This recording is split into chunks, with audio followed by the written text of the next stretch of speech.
For generations, my ancestors lived in harmony with the land and sea of our sacred islands, following the ways passed down by our kupuna, our elders, until strange clouds appeared on the horizon one fateful day. When Captain Cook's enormous ships approached our shores in January 7th, we thought they were floating islands, or perhaps the physical manifestation of our god Lono, whose annual festival of peace we were celebrating.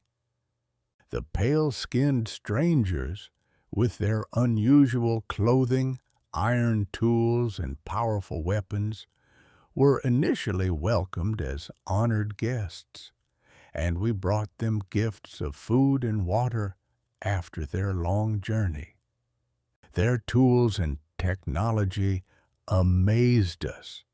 Simple iron nails were treasured more than gold, and we eagerly traded our food, water, and even sacred objects for these miraculous metals that were unknown to our islands.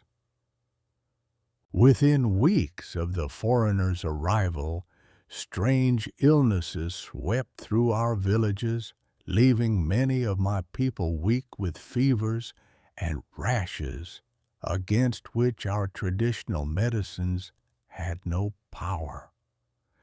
The fragile peace between our peoples eventually shattered in February 17 at Kealakekua Bay, where a dispute over a stolen boat escalated until Captain Cook himself lay dead on our shores, changing everything. As Cook's remaining ships sailed away, I knew in my heart that our islands would never be the same again. More ships would come, and with them, more changes to the only way of life we had ever known. In the years that followed, more foreign vessels arrived, bringing new gods, new diseases, new weapons, and new ways of thinking that threatened the very foundations of our ancient culture. I watched as our sacred kapu system crumbled.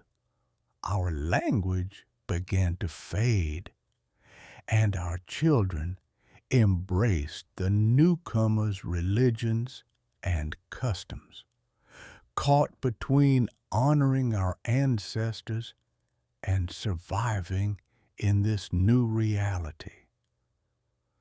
Though much was lost in that great wave of change that began with Cook's arrival, I devoted my remaining years to preserving what I could of our language, our stories, and our connection to the land and sea that had sustained us for generations.